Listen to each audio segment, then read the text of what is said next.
Welcome to the Cabral Concept, where board-certified naturopath and integrative health practitioner Dr. Stephen Cabral shares how he was diagnosed at the age of 17 with a life-altering illness and given no hope for recovery. It was only after studying and traveling all over the world did he discover how to combine ancient Ayurvedic healing practices with state-of-the-art naturopathic and functional medicine to fully rebalance the body and re-energize it with life. It's time to discover how to get well, lose weight, and finally feel alive again. And now, here's your host, Dr. Stephen Cabral.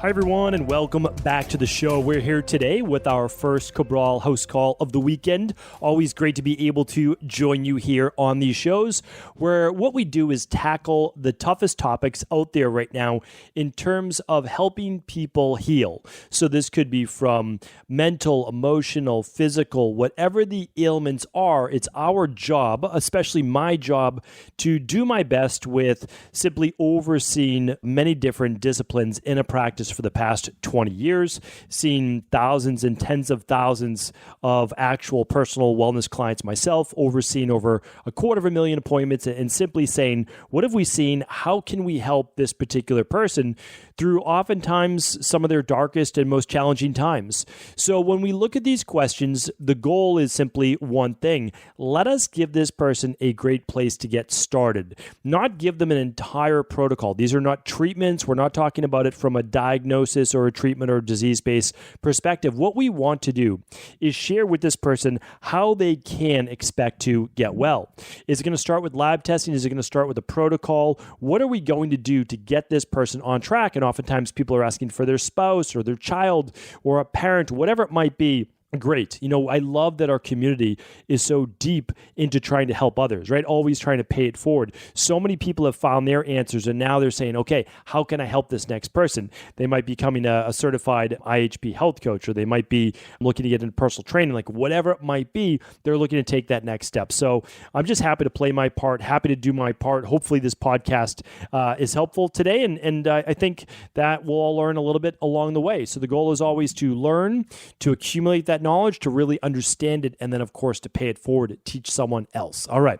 So without further ado, let's dive into today's questions. Today is episode 1632. So if you want to read along with all the questions today, head on over to stephencabral.com/1632. First question coming in on June 24th. Today is July 25th, so we're really not too far behind.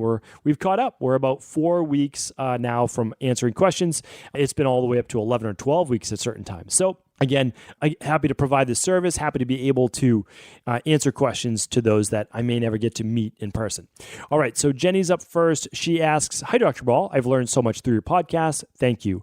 What are your thoughts on organ meats, specifically supplements like desiccated beef liver capsules, helping with histamine intolerance? Have you heard of this before? I guess the liver and the kidneys have diamine oxidase. Thank you. Okay, so yeah, that's actually true. More likely the kidneys we're going to be looking at, but that's not necessarily untrue.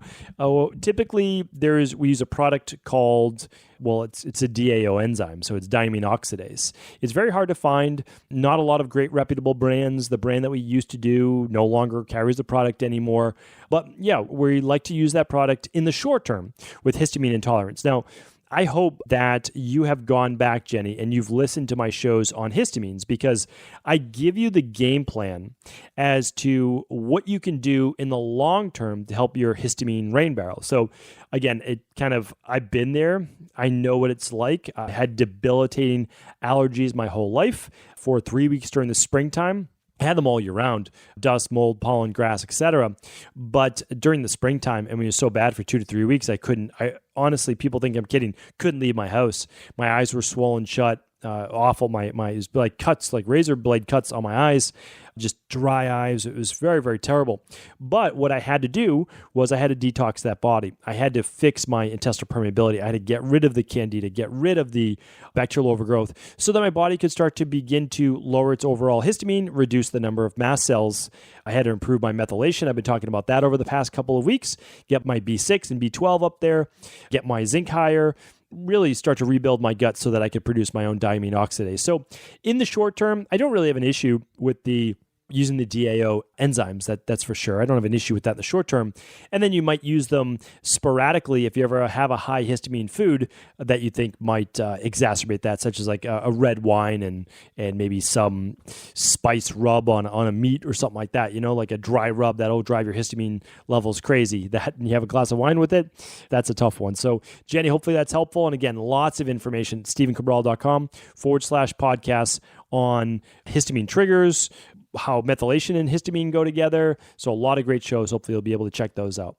Lisa's up next. Hi, Dr. Cabral. I have a history of chronic bacterial and viral infections, which manifest primarily as chronic urinary tract infections and herpes infections, as well as digestive issues. I eat a sugar-free, gluten-free, whole foods diet and work with a naturopathic doctor. Each time I get infection, she is able to help me clear it using homeopathic remedies, herbs, and silver. I'm assuming you're saying colloidal silver. But after a month or two, a new infection is back again. I feel like the missing link could be nutritional imbalances such as vitamins and minerals that are missing from my diet. I'm sensitive to supplements though, so I use spirulina as my vitamin. I would like to get your thoughts on nutritional balancing to help chronic infections. Also, what is your opinion on ozone and HBOC for this? Okay, so HBOC, I'm assuming you're referring to hyperbaric oxygen chamber. I'm assuming that's what that is. So ozone, I'm not a huge fan of in the long term because it can actually oxidize the body and it actually create some real damage because ozone can be helpful to kill pathogens. But if your body is kind of done killing pathogens or done killing, it actually can kill good, healthy tissue as well. So I'm not a huge fan of that in the long term. I'm okay with it in the short term. Hyperbaric oxygen chambers, I'm fine with that as an adjunct to a protocol, but never as the fix in and of itself, right? So I don't think doing that is the fix. But yes, I think it can be helpful to oxygenate the body, right? Create a better pH inside of the tissues, not the blood, but the tissues. So here's the thing though. It simply sounds like there is nutritional deficiencies. Could be in zinc, could be in vitamin C, could be in vitamin D. I mean, if you're not taking any of those and you're not getting proper sun and all that, that'll weaken the immune system. But there's most likely something else holding you back. I mean, I would highly recommend the Big Five. If you can run the Big Five, we'll find out your mineral deficiencies, your vitamin deficiencies, your toxicities, if there's any gut issues. We want to figure out what's draining your body of this energy so that your immune system is basically weakened, because anybody who gets typically recurrent infections of herpes has lower levels of vitamin C. They have lower levels of zinc. Their body's not able to tame and keep that herpes virus in remission. I've done lots of shows on herpes viruses as well. I give you kind of my protocols, but I like the protocols, again, for the short term. But I want to figure out why that immune system isn't balanced. I can't do that over the show, but I know we can do that with the Big Five. And if the Big Five isn't within your price range, I totally understand. What I would say is run the starter kit. All right? So thanks, Lisa, for writing in. Genya is up next. Genya says, Hi, Dr. Cabral. I'm a level 1 IHP student. I am loving the course and I'm already bringing my knowledge to the forefront. Thank you for your inspiration. My question is regarding flax seeds and flax oil in relation to women with history of cancer in their family and carry the BRCA gene in maintaining healthy breasts and body in general. There are different opinions about flax, even though it seems really simple to obliterate flax out of the diet completely. I would like to understand all of the misconceptions out there and know the truth behind flax. Some authorities claim it's hugely beneficial for its lignans and fiber, and some say it increases estrogen, which can be harmful. Thank you very much. With gratitude, Genya. Okay, so I've done a lot of research on this. Now, flax would be part of the follicular-based cycle of seed cycling, and it wouldn't be used in the last part. However, it's meant to regulate. It's not like flax is this massive estrogen producer. It's not. You can say, well, soy is going to be an environmental-based estrogen that you put in your body, and that's true. I mean, there are those soy proponents with estrogen-based proponents inside of soy, and that can be an issue. So I can say yes on that, but not with flax. Now, again, I can't tell you exactly what to do for you, but actually there's full protocols. It's called the Budwig diet, if you want to check it out, and it's actually used for people with cancer. Again, we're not talking about treatment or curing of cancer with these particular protocols. We can't say that, but you can check that out. And it uses essentially, you don't have to do it with cottage cheese, but it uses that as part of the emulsifier and also almost like a lipid basis to get the sulfur and all the great things out of the flax, which are very detoxifying. And it's called the Budwig diet, Budwig, if you want to check it out. So let's say it was my mom or someone and they were worried about breast cancer, I would not have an issue with flax. I really wouldn't. But again, everybody has to kind of do what they feel comfortable with. I would have an issue with soy. I don't have an issue with soy for postmenopausal women. Again, it has to be non-GMO, just a couple times a week, organic sprouted tofu, no big deal. But I would not be an advocate of something that would be more of a proponent of estrogen, such as a soy. But flax, I don't have an issue with. All right, Gabe's up next. Hello, I was curious about weight gain. I know the majority of your podcasts are on weight loss, but what about health and weight gain? I'm currently underweight and looking for the best, most healthy tips on to put on good weight, muscle, not fat.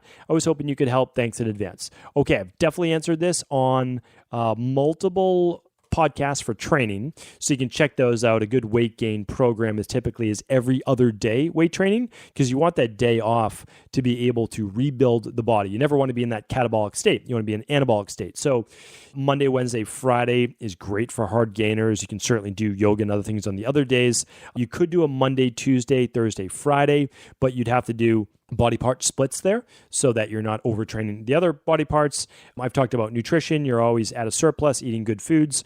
So let's go to stevencabral.com/podcast. Let's see if I can find it under weight gain. Again, just use the search box, stevencabral.com/podcast. Type in your keyword search, such as weight gain, and let's see if we can find it at all on a house call, because I know that I've definitely spoken about it multiple times before.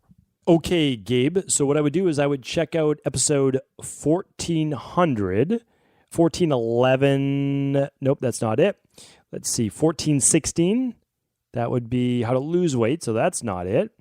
I would type in muscle gain weight at stevencabral.com/podcast, and you'll see the shows pop up there.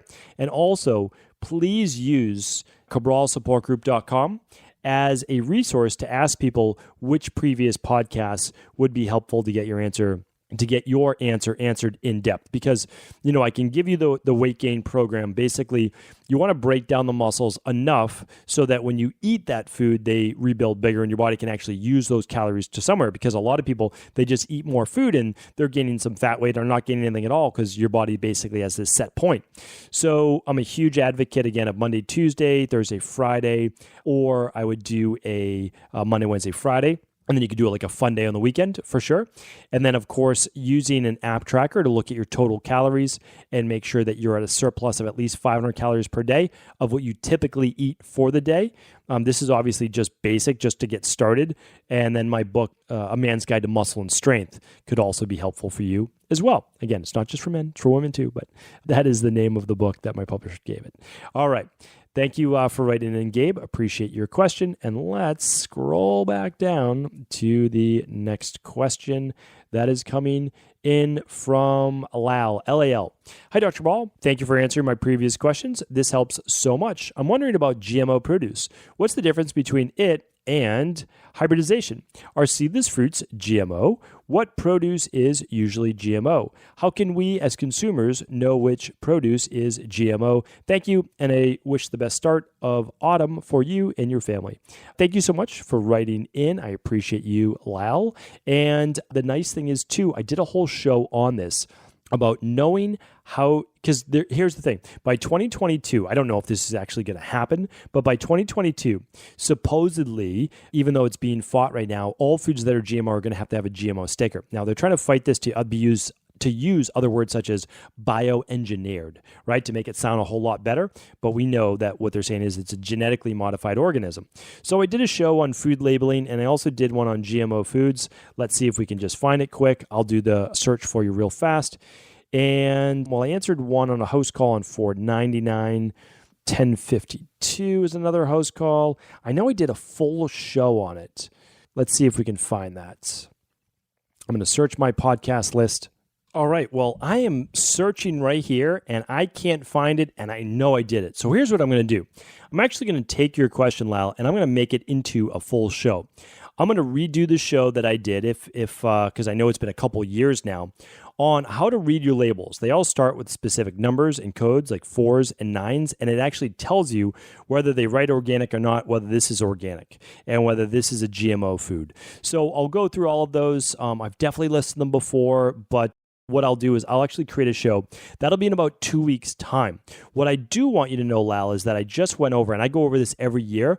I went over glyphosate, and I went over the Dirty Dozen and the Clean 15. That was episode 1629. So I'd love you to check out episode 1629 to learn which foods are sprayed the most, which foods are okay to eat non-organic, and then which foods are only should be eaten organic or skipped totally. That was on episode 1629. Of course, buy organic whenever you can, but if you're trying to save money in certain areas, then I listed the foods on the Clean 15 for 2020 of which ones that are more, or should say have less toxins, less spray on them. So definitely check that out. That was episode 1629.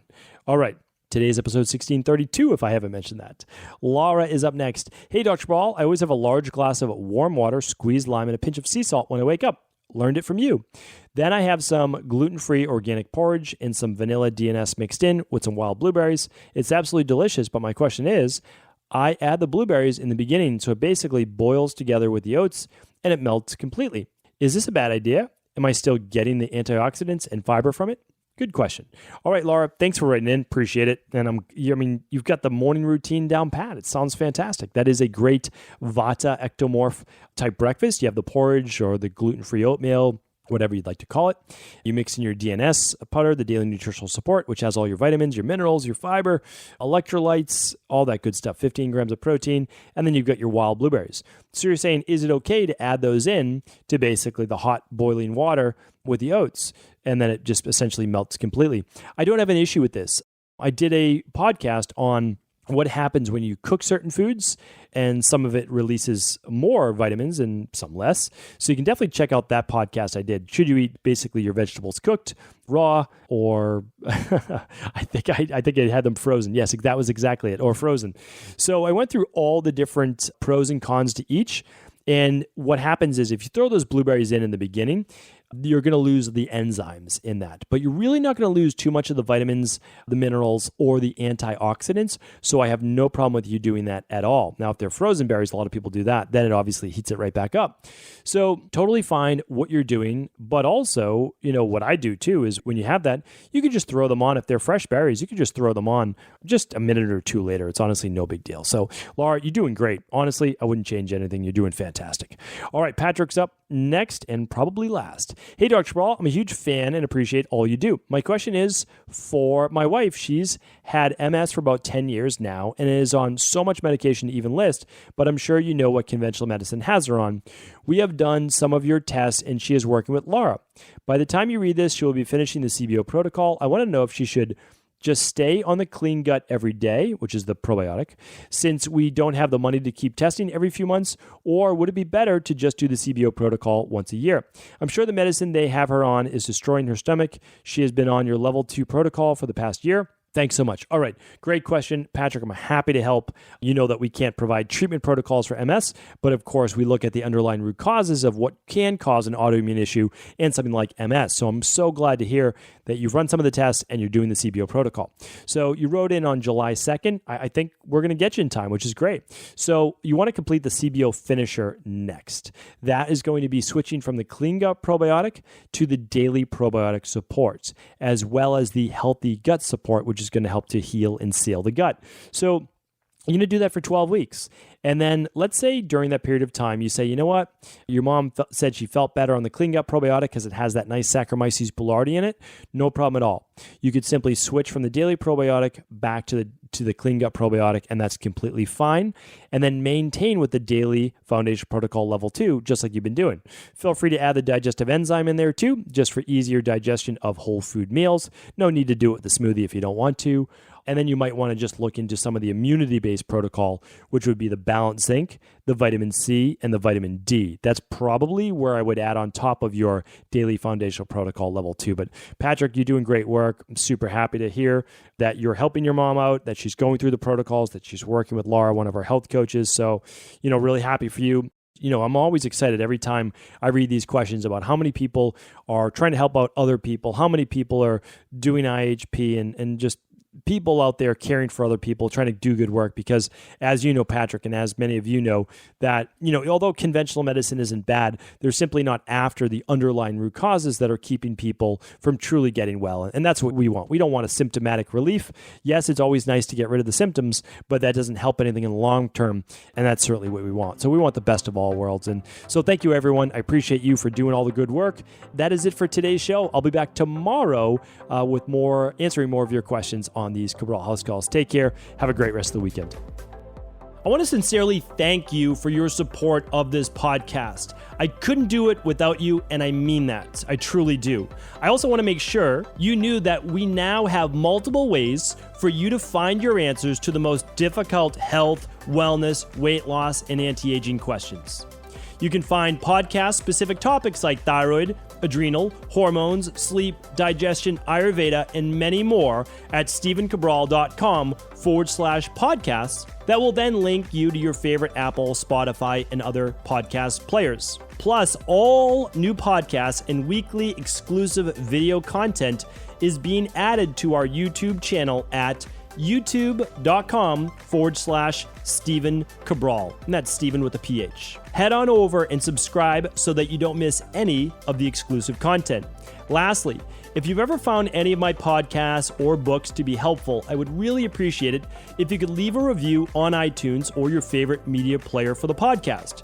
Rating and subscribing to the YouTube and podcast allow me to reach more and more people and help spread my mission of healing throughout the world. Thank you again for being a part of this movement.